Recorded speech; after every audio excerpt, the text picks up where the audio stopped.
ए भैया, हम अवधि भोजपुरी गायक विकास पांडे राय बरेली से रउआ सबही के प्रणाम करत बानी।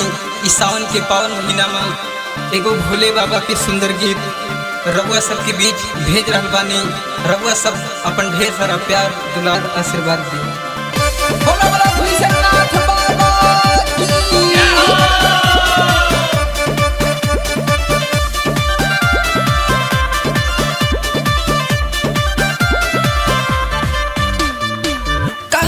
मन बाबा धाम में जाके कहब कि हमके स्टार बना दे। कहत मन बाबा धाम में जाके कहब कि हमके स्टार बना दे। चला ना भैसनाथ धमवा अनूप सिंह के डीजे बजा के, देहात वाला ठुमका लगा के, विकास के गाना बजा के, देहात वाला ठुमका लगा के।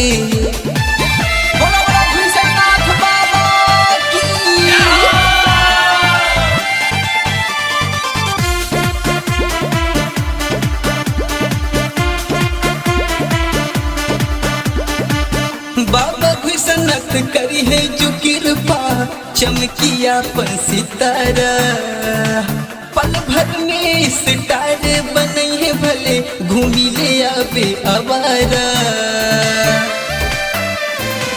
बाबा भूषणत करी है जो कृपा, चमकिया पन सितारा, पल भर में स्टार बने है भले, घूमी ले आवे आवारा। चला ना भूषणनाथ धमवा विकास के गाना बजा के, देहात वाला ठुमका लगा के, अनूप सिंह के डीजे बजा के, देहात वाला ठुमका लगा के।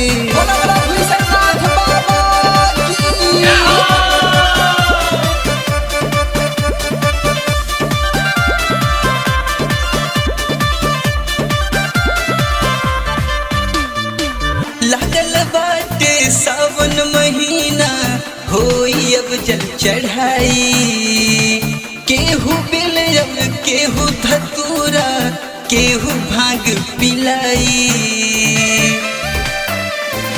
लागल बाटे सावन महीना, होई अब जल चढ़ाई, केहू बेलयब केहू धतूरा, केहू भांग पिलाई।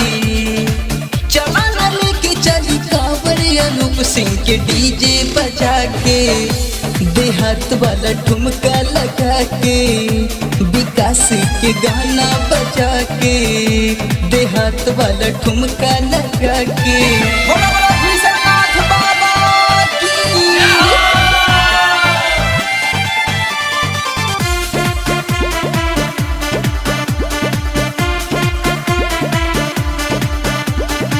गाके विकास भजनिया कहेला, सुन लाए गो बिनती, सूरज कहे सबके पूरा करी जा, बाटे चावन मनोती।